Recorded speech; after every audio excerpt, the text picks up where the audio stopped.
तो जी, तो क्या ये प्रभाव डालेगा जनता पर जो बिल्कुल यही मैं आ रही हूँ कि हैं? बिल्कुल इसीलिए कह रही हूँ कि इस बार इंडिया अलायंस की सीट काफ़ी ज़्यादा रहेगी। और जो बीजेपी का दावा है 400, तो वो तो कहीं से नहीं दिख रहा है।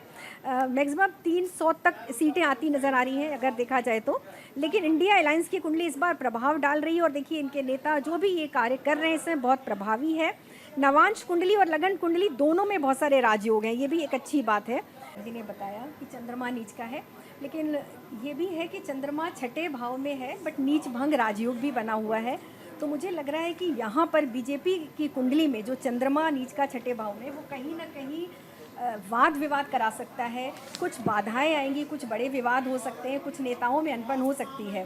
लेकिन इन अप्रिय घटनाओं के बावजूद कहीं ना कहीं जो विजय है वो मुझे बीजेपी की नज़र आ रही है। उसका भी कारण है कि अगर आप देखिए कि अंतर्दशा जो चल रही है बुध की, तो अंतर्दशानाथ बुध केतु से नवम भाव में युति है, तो ये भी बहुत पॉजिटिव नहीं है। लेकिन कहा जा सकता है कि बाधाएं इस बार बहुत आ रही है, जो पहले भी मैंने बोला कि कांटे की टक्कर है।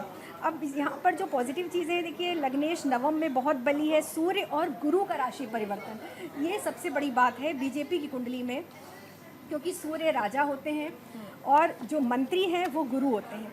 तो जब भी किसी भी कुंडली में सूर्य और गुरु का राशि परिवर्तन होता है तो राजा और गुरु, और कहीं ना कहीं मुझे लगता है इसीलिए मोदी जी और अमित शाह जी की जोड़ी बहुत मजबूत है।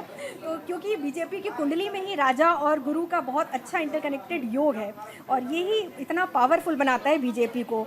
अब आप देखिए 4 ग्रहों की दृष्टि नवम भाव पर पड़ी हुई है, चतुर्थ लॉर्ड बुध भाग्य भाव में है, तो जनता का समर्थन मोदी जी को या बीजेपी को भाग्य से ही बहुत ज़्यादा मिला हुआ है। तो जनता चाहे हो सकता है कुछ चीज़ें ना भी उनको पसंद आती हो जनता को, लेकिन कहीं ना कहीं विकल्प के अभाव में, क्योंकि जब भी जनता एक दृष्टि देखती है कि मोदी जी के अगेंस्ट कौन, तो विकल्प की जगह शून्य नज़र आती है। बिल्कुल। तो शायद इसी कारण से बीजेपी को ही वोट देना होता है। तो इसीलिए मुझे जहाँ तक लग रहा है कि जो कुंडली है एनडीए की बहुत पावरफुल है। एनडीए के लिए और ज्यादा तीसरे भाव में देखिए इतने ग्रह, मंगल शनि गुरु है, तो ये जो ग्रह का गोचर है, और अभी अभी देखिए बताया आचार्य जी ने कि जो मंगल का भी राशि परिवर्तन हुआ है वो भी कहीं ना कहीं से इनको सपोर्ट ही दे रहा है।